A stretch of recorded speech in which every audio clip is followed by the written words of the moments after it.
Hi, everybody. Welcome back to our second episode of Ask an Addiction Specialist. First slide. I'm glad that you're here. I'm Bob Weathers. Let me say a word about myself and where we're headed today. Actually, I'll also touch on where we were last week. My background is in psychology. I have a PhD in clinical psychology, and I've worked in the last 10 years as a recovery coach focusing on addiction recovery. And as I mentioned last week, I am myself in recovery, so it's a first-hand experience that I have in addition to my clinical experience, and I'm hoping to pass along to you some nuggets that will be useful if you're an active addict looking for information. If you're an individual in recovery from addiction, I'm hoping to support you in that along with myself. If you're the loved one of either an active addict or an individual who's recovering, I hope this is of support to you. And then finally, if you're a treatment professional, whether you're a clinical recovery worker or a non-clinical, it doesn't really matter. I hope that this information reaches as wide an audience as possible. One of my goals is to translate what I've learned from clinical psychology and studies in addiction into English, and I really want to make them useful. So in that spirit, I really want to invite you to interact with me. The format is this. Today I'll be diving in and presenting a bit of content. It'll be a little bit more interactive than last meeting. In our last meeting, I discussed addiction in the brain, and a lot of it were my bringing concepts to you that I felt like were kind of foundational to where we go next. Today I'll have some exercises. If I can ask you to do this now, if you can get a piece of paper or maybe a couple pieces of paper and have them handy with a pen or pencil, that would be great. If it's easier for you to write in a notepad on your computer, you can do that as well, okay? But I'll be asking you to do some quick reflections as we move through the material today. The kind of overarching topic of my presentation here, as well as my work locally at Beginnings Treatment Center, is what I call plural recovery. And the concept is simple, is that there's a lot of focus in recovery on the individual's responsibility. And that's as it should be. There's a lot that needs to be done in terms of what psychology calls self-regulation. In fact, we'll be talking more about that today. But there's also an equal importance, I believe, to be given to what psychology calls co-regulation, which is the impact of loved ones and skilled helpers on setting the groundwork for successful and sustained recovery. And so my thought here is that we help ourselves by helping each other, and that's kind of the overarching guiding principle of any conversation I have. Next slide.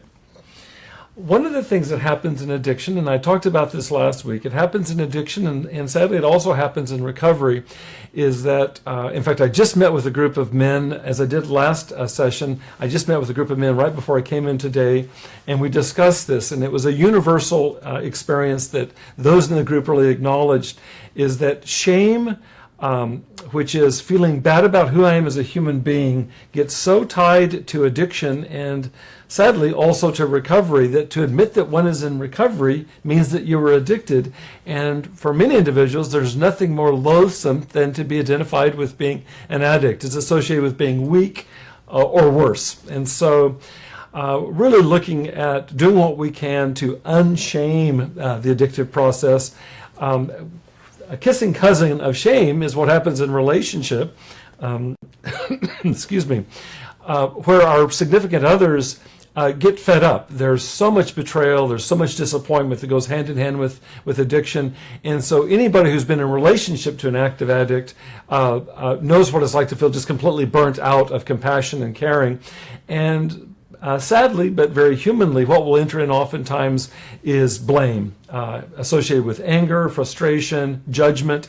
All of that makes a lot of sense, but that goes right into this shame hole that the addict is probably suffering with already, him or herself. And so what I want to talk about, well, I discussed this last week as well, is that shame and blame translate in the brain into a response that actually paralyzes forward momentum. And so this is not at all about excuses or absenting responsibility. In fact, the next slide. I feel like that in order to be freed up, our best resources to be freed up, we need something to unshame us.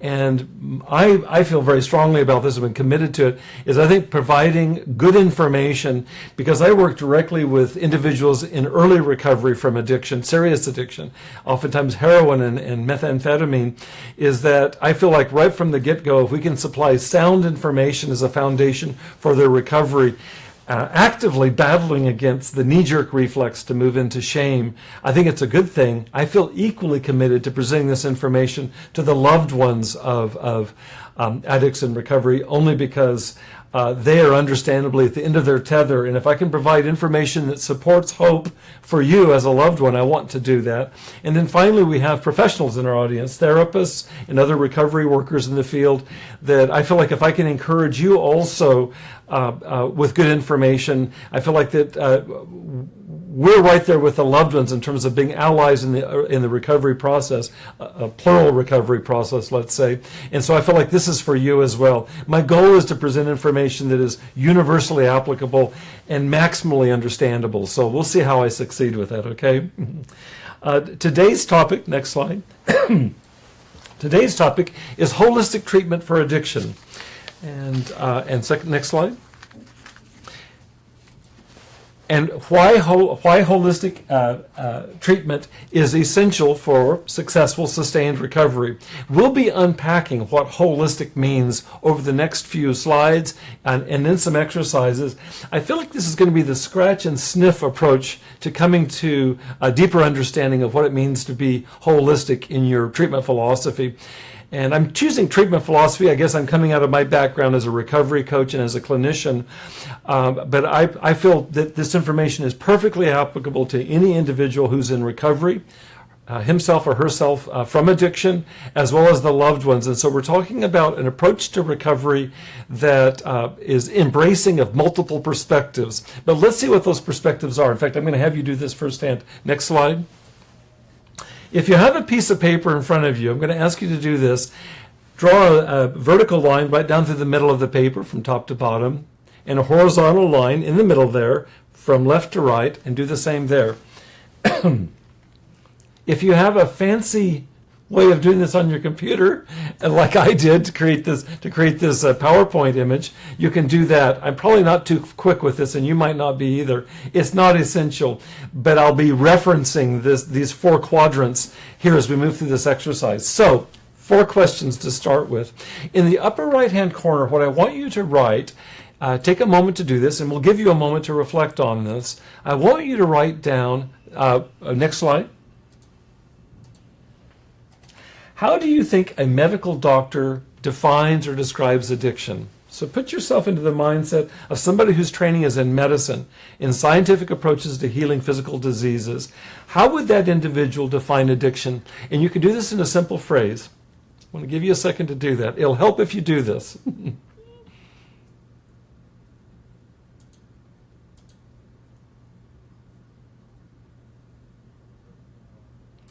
And once you've done this, I'm going to invite you to write a text in the chat box. Austin is one of our co-producers here. I invite you, if you feel comfortable, to send what you wrote to Austin. We'll be coming back to this, and I would love to have input from those that are watching. I'll be supplying some more information, but your input will be taken very seriously. So once you've written down just a simple phrase, there's no right or wrong with this. I'm interested in diversity, actually. If you'll text that in your chat box to Austin, he'll share some of those with me in a few minutes. We'll come back to this one. So that's the upper right quadrant. How do you think a medical doctor defines addiction? Next slide. Franz is our other co-producer. Franz is helping, Franz Salvatierra and Austin Armstrong are here helping me meet you today, okay? In the upper left-hand corner, what I want you to write, again, a simple response, is this. How do you think a therapist defines addiction? And by therapist, I'm thinking of somebody who does psychological work, counseling work around addiction. How might they define addiction? So give yourself a moment again. Just write a very simple response. We'll be coming back to all of these momentarily.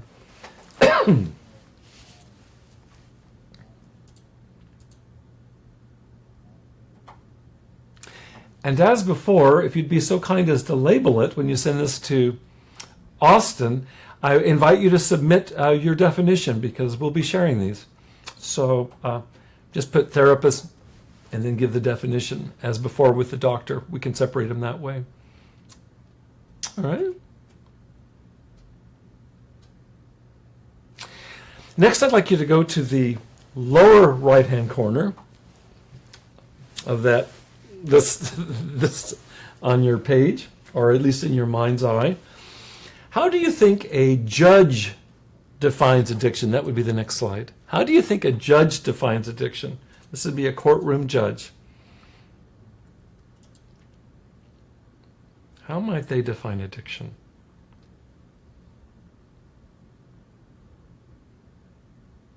And if you'll forward those responses as well to Austin, that'll help seed the conversation.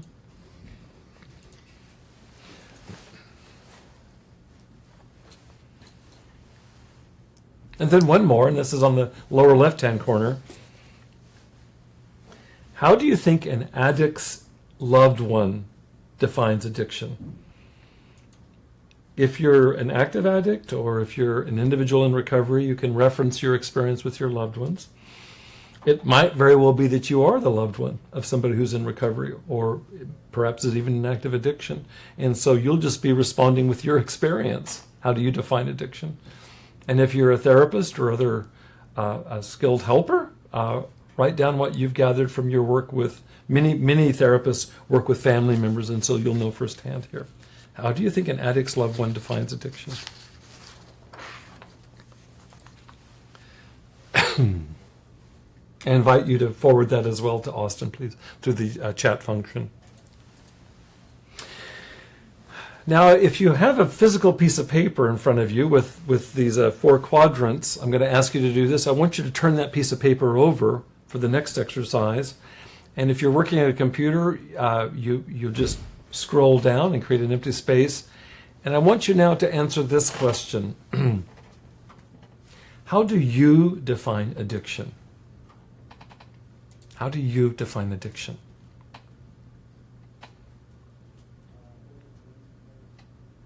I'm assuming that not all of you who are listening are doctors or therapists or judges. If you are one of those, you'll probably define it just like you did. And certainly if you're a loved one, this would be the same answer. But if you can pull back from all that we just talked about and come up with your own personal equation for how you understand addiction, that'll be very useful to us in our conversation. Give you a minute for that.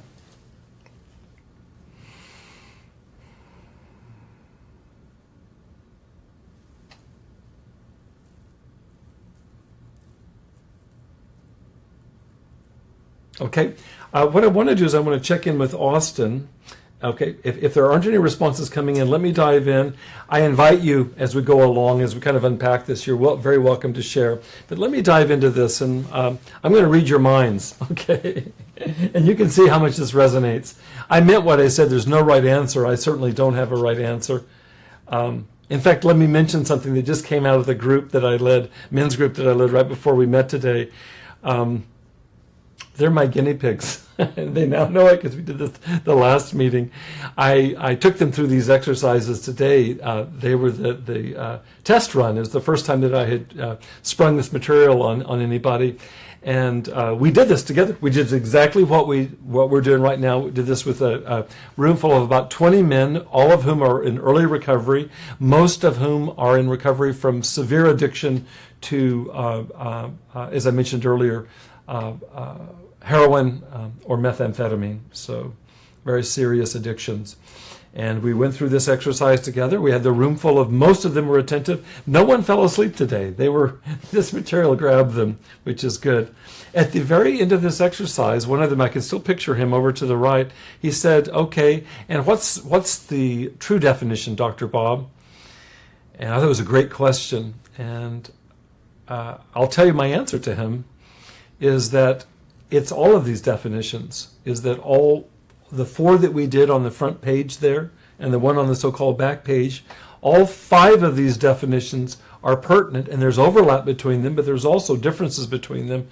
He actually, I'll tell you what he said. He said, I was thinking that you were going to give me a Webster's dictionary definition, and I didn't. I said what I said. I said, well, if Webster is up to snuff, Webster will give multiple definitions, just like what we did. I asked for them to share their definitions, and they covered all the bases very thoroughly from all 5 of these perspectives. And his last words were, he was relieved. He was relieved that I didn't resort to Webster. And that's what we're doing here. We're looking at a kind of a from the ground up, a more organic definition of addiction. So let me talk into that a little bit. In fact, the next slide, this will help us organize it. Yeah, thank you. And I'll come back to the previous slide in just a moment. In fact, do you mind going back to the reverse slide? You might have had it up and I didn't see it. That one right there. Thank you. Let me just mention this really quickly. It's implied in what I just said about this gentleman in the group saying, what's the right definition? What's the true definition, a la Webster? And the fact is that unless Webster includes this kind of range of response, there's inherent limitation. And in fact, there is inherent limitation. As we flesh this out, you'll see more of this. There's inherent limitation in the perspective of a doctor only, or a therapist only, or a judge only, or a loved one only, or for that matter, ourselves only, if we ourselves are in recovery. And so there's virtue and value, and this is really a cornerstone of looking at addiction holistically. There's virtue in looking at addiction in multiple forms so that we cover as many bases as possible. And so what this slide says, the one we were just looking at there, is that any single perspective, while necessary, I believe a doctor's perspective, a therapist's perspective, a judge's perspective, and so on, each one of those is necessary if we're going to fill out a definition of addiction. But any one of them alone is not nearly sufficient to describe addiction. So you get right there, the kernel or the spirit of what it is to think holistically, is that, to put it more technically, we don't want to reduce down addiction to a single category and miss the full picture. And I'm going to be sharing more about that so you have more of a felt sense of that. I think I want to pause for just a minute here, just to kind of come up for air. Let me check in with Austin. If there's any comments, feedback, or questions, this is a time that you can share those. If not, I'll proceed, but I feel like it's important to just kind of have a breather here for just a moment. Austin, do you have anything for me? No questions yet. Okay, all right. I want to invite you as we go along to ask questions, and we'll come back. I'm going to continue forward again with more kind of exercises, conversation with you. And as you have questions, I'll come back to those, and we'll set aside a good chunk of time at the very tail end today, as we did last time, for dialogue. I highly value that, and it really is not a distraction. It's actually central to creating a robust presentation here. So if we can go back to that next slide, that one right there. Thank you, sir. Thank you, Franz. If you wrote this on a piece of paper, those 4 questions I asked you on the front, let's talk about this together, and if you didn't, we can follow this. The upper right-hand corner looks at what you can observe from the outside about me, about anything. It doesn't have to be about addiction. It can be about anything. The example I gave today is that you can measure Bob Weathers in terms of height. You can weigh me. In fact, I went to the doctor for this cough earlier this morning, and that's exactly what they did. Oh, they also got my blood pressure. You can do all of that, get information from an outside or observable perspective, and you don't really have to talk to me about it. You just gather it, and it's factual data. And that really, I was at a medical doctor's office, and that's really what a doctor does. It isn't to say that doctors don't talk to us, but for the most part, they can measure. They can give me a blood test to find out what's going on. It doesn't require an interview. And so in the upper right-hand perspective, if we look at addiction from an upper right-hand perspective, it's what can you observe about addiction. And if you want to get a good example of that, go to last week's presentation on Ask an Addiction Specialist, where we really displayed in some detail what happens in the brain of an addict, an active addict, and also what may continue or persist for a while in early recovery in the brain of a former addict who's in recovery. And that's all factual information. As I mentioned then, most all of that has been gathered, that information has been gathered in the last 10 or 20 years. And did I say it was gathered by interviews? No, it wasn't. It's been gathered by brain scan technology, by functional MRIs and CAT scans and so on. And that's statistical, scientific information that can be gathered. And that's really what the upper right-hand quadrant focuses on. It's highly valuable. The entire presentation last time was on the upper right-hand quadrant, is a way to understand that. If we move across to the upper left-hand side, that quadrant, now we're moving into my private thoughts and feelings. And now you can measure how tall I am. You can measure how much I weigh. You can take my blood pressure. But can you measure my thoughts from the outside? Can you measure my feelings, or yours for that matter, from the outside? No, you really can't. You know, you can ask me, you can know that I'm aroused in terms of my feeling state by doing a brain scan. That'll show up. Or you can even look at my neurotransmitter production in the brain, and you can say there's more dopamine being activated right now than a few minutes ago. But you don't go up to somebody and say, are you having a dopamine kind of day? It's a nonsense question. And so to get at the interior of you and me, it requires conversation, it requires dialogue. One way to understand this is that medicine, a medical perspective, is monologic. It's monologue. You don't have to have a conversation. And as soon as you move into the zone of what I said is a therapeutic zone, which is getting into somebody's interior world, it requires dialogue. And so what you're expecting from a skilled helper is that they are skilled in how to dialogue in meaningful ways to get at the root of what's going on, in this case with addiction. So to examine my private thoughts and behaviors and apply that to addiction, there's going to be a different answer than you get with a physician. They're looking through different lenses at the same phenomenon. If we drop down to the lower right-hand corner, we talked about this was a courtroom judge. They're not interested in what's going on inside of you, and they're not looking at you the way that medicine would be, looking at your individual biology. They're wanting to know what you've done in the context of what's observable in relationship to the collective. That means us. And so this is laws. Laws don't really care about how you're feeling. You're either abiding by the laws that are corporate or collective, or you're violating them.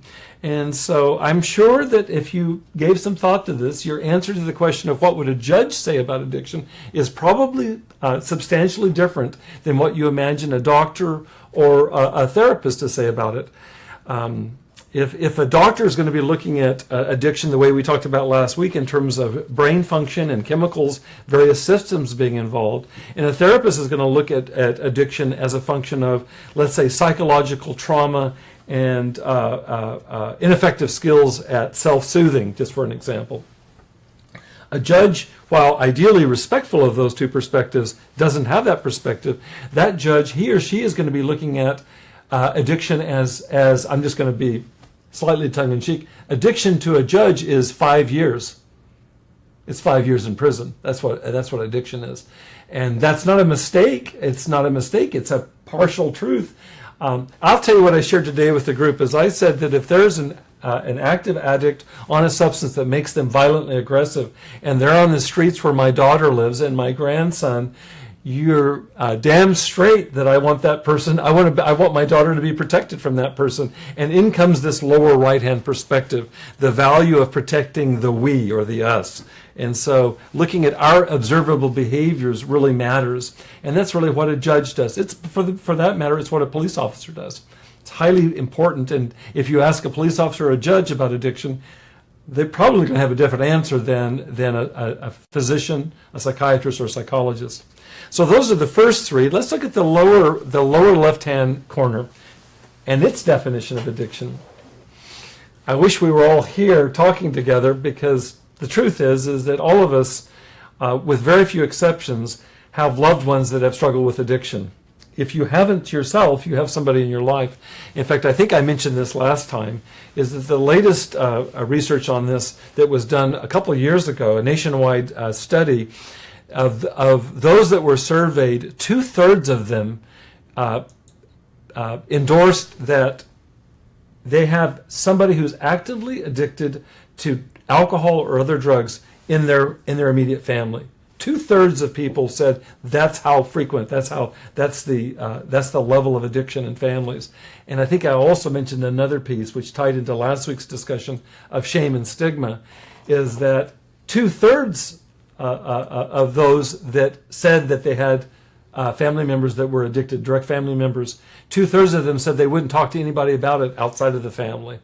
That's part of what we're trying to do here at Ask an Addiction Specialist, is to create a resource for you if you're a loved one, for you if you're in recovery, and if you're a professional in the field, if you're a therapist or a doctor or a judge, to provide a resource that can be archived that is meant to address that stigma, because it's killing us in droves. And as I shared last week, I shared the front cover of National Geographic and mentioned the front cover of Newsweek or Time magazine. It's all over the news now, the prevalence of the opiate addiction epidemic and the deaths that are directly related to that. And so this information that we're talking about is not some kind of intellectual head trip. It's actually vital and potentially life-saving. So back to the lower left-hand corner. If you're a loved one of an addict, how do you define addiction? And as I said, all of us could be sitting here talking about this. I'll share with you some examples that came from today's group. There was a whole range of responses. Some of them were more compassionate, but not all of them were. Some of them were quite non-compassionate, and I wanted to have compassion on those loved ones that don't feel compassion anymore. And so it went from I look at addiction as a failure of morals. I look at it as a weakness. I look at it as not being able to say no, and why can't somebody say no to drugs? I look at it as greed. These are all things that clients shared with me today. That is on one end of the range. At the other end of the range, there was one individual at the left end of the table who said, addiction is, this was a loved one as he imagined it, addiction is the incapacity to stop something that is killing me and killing everybody else. It's and that gets closer to an understanding that is less shaming and actually more compassionate. I actually asked the group today. One of them talked about the greed, and I said, "How many of you, when you're active in your addiction, have the luxury of imagining that you're greedy? How many of you have the capacity to say no?" And this is not about excusing, but if we don't understand the compulsive nature of craving in addiction, then we're going to be flummoxed. We're going to be stuck trying to explain something that doesn't make sense. It's one of the reasons in recovery that it's essential that recovering individuals, recovering from addiction, have resources with one another. This is the value for me of the various programs, the 12-step programs, Smart Recovery, Refuge Recovery, other resources, to be with people that understand addiction from the inside. Because I certainly did not understand this. I had oodles of training in psychology, very little training in addiction, and no personal acquaintanceship with it to help me understand, even as I was working with people that were addicted, to understand what it's like from the inside to not be able to stop something that makes no sense. And you can reference last week's presentation to understand a little bit more about craving, for example, and some of the things that don't make sense. In a nutshell, what we talked about is that almost everything that's related to willpower and moral stamina and good decision making is a frontal cortex phenomenon, referred to as just cortical. And that goes offline with drug abuse and drug addiction. So what you're left with is you're left with the subcortex, the reward center of the brain, running the show with no brakes. And in a nutshell, that's why an addict can will to stop smoking, stop drinking, stop gambling. They can will that, and there's not enough leverage, not enough traction with that, because what's guiding the show is full-on acceleration from the reward center, and there's not enough brakes from the frontal cortex. I recommend that you go back to that resource from last week to get a better understanding of that. Excuse me. So let me ask you about your own definition of addiction. And just to reflect again on that for just a minute. I guess it depends on your perspective. You know, I just sat with a room full of young men, most of them young men, reflecting on their own addiction and their early recovery. And we had the whole range in the room. there were individuals in the room who feel only self-mortification and self-judgment for their having been addicted. Very understandable, and I can relate to that personally. And if you've been in addiction, I'm sure that you can as well.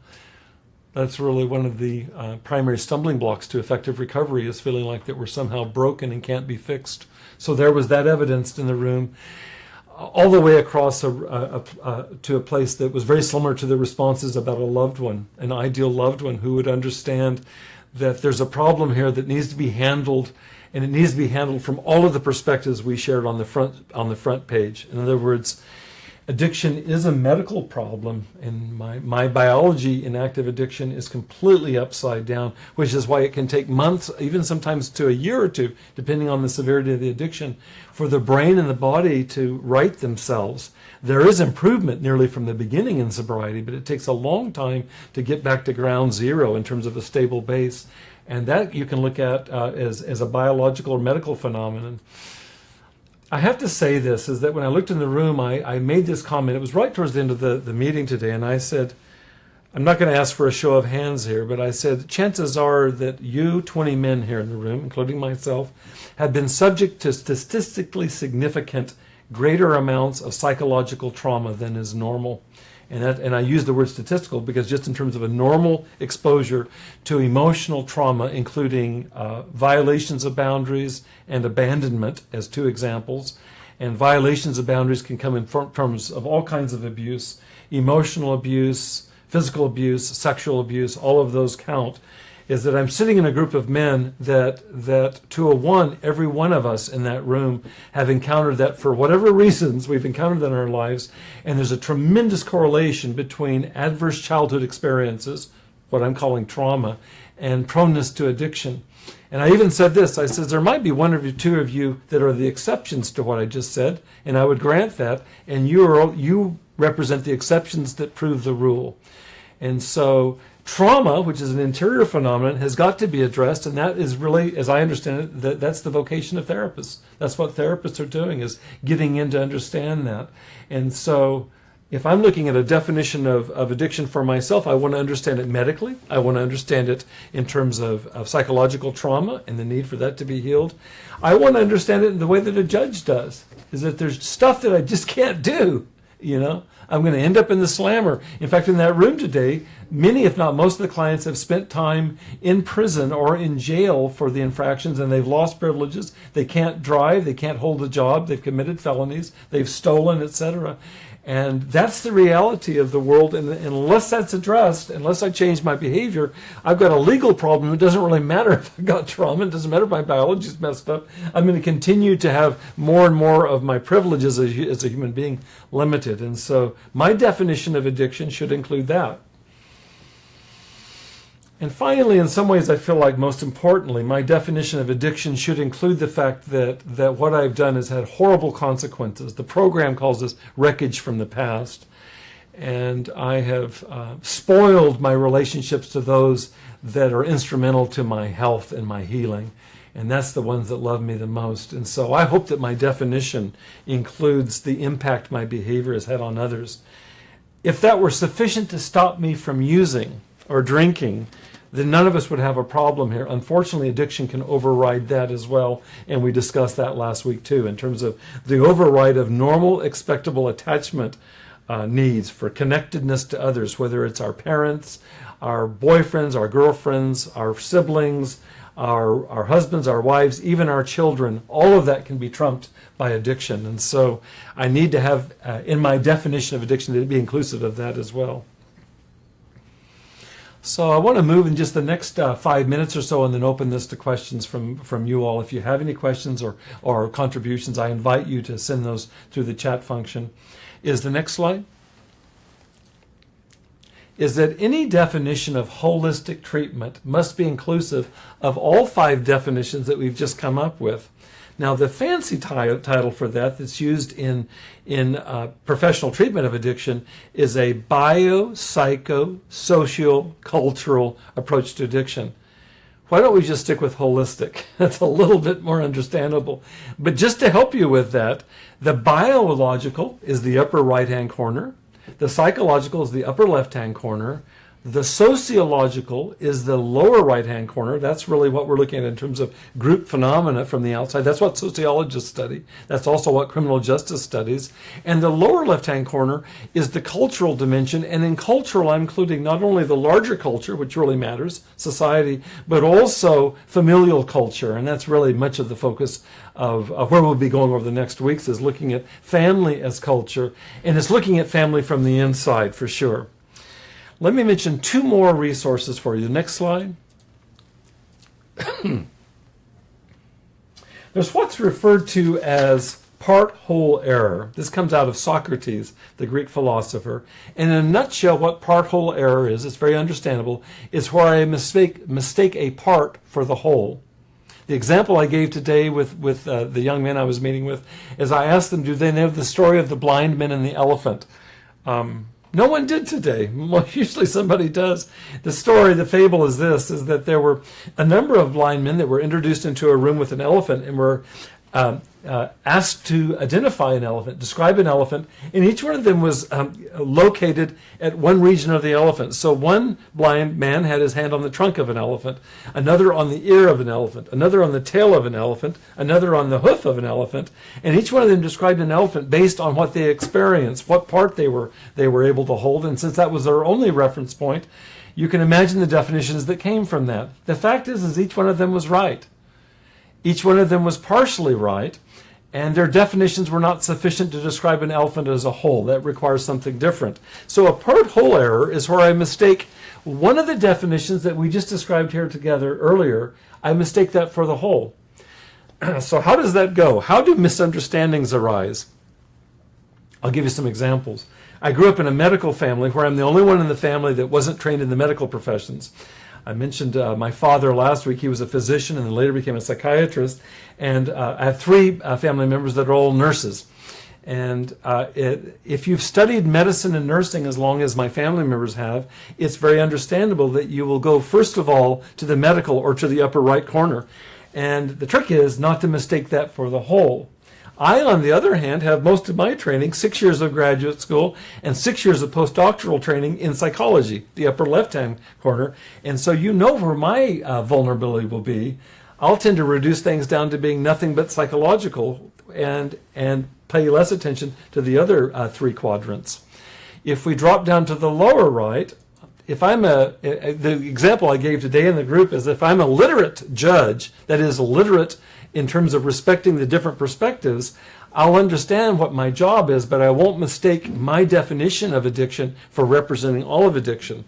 On the other hand, if I'm an illiterate judge, I can be very intelligent in the law and mistakenly reduce addiction down to nothing but a criminal act and miss a lot that's robust and important in the healing of addiction. And finally, the lower left hand, if I'm the loved one of an addict or somebody in recovery, I will have experienced enough frustration to be mighty vulnerable to blaming and pointing fingers, and it's very understandable. But whatever definitions generate out of that frustration, they need to be held in balance with the other perspectives. And so I need to be able to ideally not resort to my part, whatever it is. I'll tell you something is how this goes in the recovery industry is you'll have plenty of infighting and misunderstandings between those groups I just talked about. You'll have family therapists who focus on the lower left hand, not understanding the biology of addiction. You'll have individual psychotherapists arguing with the legal profession or judges because they don't understand addiction and vice versa. And so what we're talking about in holistic treatment is embracing all of these perspectives, all of the above. Next slide. This is the final slide for today, and then I'm going to say a word about where we'll be going next week. In a summary, what we've been talking about with these four different perspectives, every one of them is valid, each one's partial, each one's necessary, and together they make up a whole that is finally sufficient to describe addiction. For shorthand, you can take this with you. The upper right-hand quadrant is looking at what I do. What are my behaviors? The upper left-hand quadrant looks at why I do what I do. That requires getting inside that. The lower right-hand quadrant looks at what we do. For example, when an addict breaks the law, what we do is not that, and what we do to you if you do that is send you to jail. And if we move to the lower left-hand quadrant, this is looking as a family member, for example, a loved one of an addict. Why we do what we do. And that's looking at addiction in the context of whether it's the larger society or looking at it in the context of a family. And this is not ever about absenting the responsibility, the primary responsibility of the addict to address his or her addiction full on. But it's also looking at the context, and I'll give you a practical example that you'll be able to relate to. If a family member can find some way in their heart to move, I think it takes therapeutic help to do this, to move past all of the frustration, maybe the giving up on the addict. If there can be healing there, and that family member can, over time, with a committed individual in recovery, come back to support that individual in recovery, move past the anger and the frustration and the distancing that's understandable, move past that, then you've got a resource there where the probability of the addict's recovery sticking is infinitely more with support.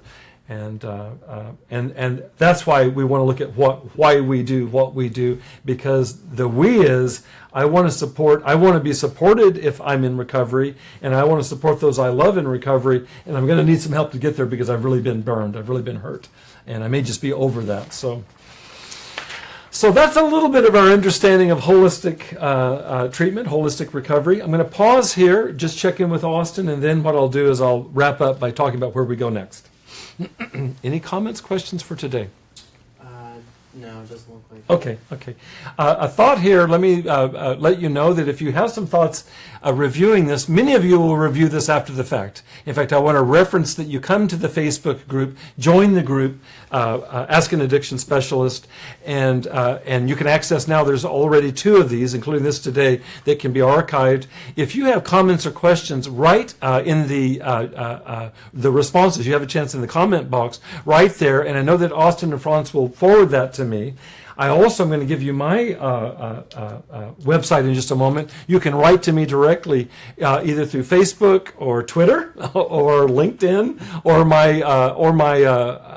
you can write directly on my website if you have questions or comments, because I live for doing this. I'm really invested, if you didn't already get the drift of it, really invested in providing information. And so if I can be helpful to you, that's one thing. And secondly, if there are things that you want me to talk more about or something that you disagree with, I value all of that input. So let me point towards what we're going to do next week. Next slide, please, Franz. We're going to take what we talked about today in terms of a model for understanding different vantage points on addiction, different lenses, and basically putting our arms around all of them to say that they're all valid. What does that look like when we turn that into the active recovery? And we'll be talking next week about what does holistic self-care look like. I mentioned earlier this phrase from psychology, self-regulation. There are 2 things that are key to effective recovery if it's going to be sustained, and one of them is self-regulation, which is what do I need to do? And in the spirit of what we talked about today, that must be understood holistically, and so we'll be revisiting this next week. The second piece is co-regulation, which is in the context of relationships, especially with those that love us the most, what can be done to heal, to provide a more solid foundation for ongoing recovery. We'll be coming to that in the ensuing weeks. I'm very invested in looking at the relational dimension of the healing of addiction as well. But next week we'll be looking at holistic self-care, and specifically, next slide, we'll be looking at the upper left and upper right-hand quadrants, those 2 corners that we talked about, basically the perspective of looking at things from a physical or medical perspective, biological perspective, that's the upper right. And we'll be looking at the upper left in terms of the psychological or the interior, the individual perspective. And the way I understand this, and you can see this in this slide, is that the behaviors I need in terms of taking care of myself. Somebody asked last week in the question and answer, what do I need to do to rebuild my dopamine responsiveness? My neurotransmitters are depleted, and they are as a function of extended addiction. What do I need to do? And so there are some practical things, and the response there is all upper right-hand quadrant, talking about trying to get back to a place of regulating our diet, our exercise, our sleep, all of which are founded on sobriety, abstinence in terms of getting the body to regulate, because the reintroduction, as we talked about, of substances create dopamine spikes, and you're basically caught in a loop. So it's the single strongest argument for abstinence I know of. I'm not doing it from a religious perspective or even a moral perspective. I'm just being very pragmatic. If I want to regulate my body and brain, I need to get back to a set point. And that includes taking in good, healthful foods, getting as much sleep as I can to rest and repair, and to exercise my physical body, because that's a good thing. And we'll be talking more about that next week. So that's the upper right-hand quadrant. The upper left-hand quadrant, we'll be looking at what do I do to manage my personal feelings and my thoughts, my thinking processes, and that will be what we look at next week. Next slide, specifically, I'm just going to give this as a teaser. We'll be talking about what psychology has come up to address in the last 2 decades as multiple intelligences. And we'll be talking about different developmental lines as a way to organize, and I intend this to be practical, organize what I need to do if I am an individual who's been addicted and is really serious about my recovery. What do I need to do to really sustain that on a long-term basis? And it really requires a commitment to behavioral change. And we'll be talking about those changes that tie directly into multiple resources or intelligences that we all have. Many of those lapse in the context of addiction. Some of those were never developed because we just missed that developmental era. But the good thing about the brain is that it's flexible. It's referred to as neuroplasticity. Our brains, thank goodness, can heal themselves. And we'll be talking about all of that in our next session. Final slide. I look forward to seeing you next week. This is my website. You can go here.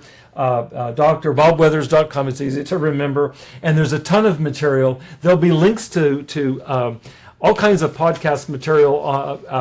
I have almost daily blogs that are pertinent to addiction recovery, and just a lot of resources there that I want you to access. We're going to be building that out with bibliographies, all kinds of things. And so that, coupled with Ask an Addiction Specialist, the Facebook group there, that'll get you started in terms of resources on an ongoing basis.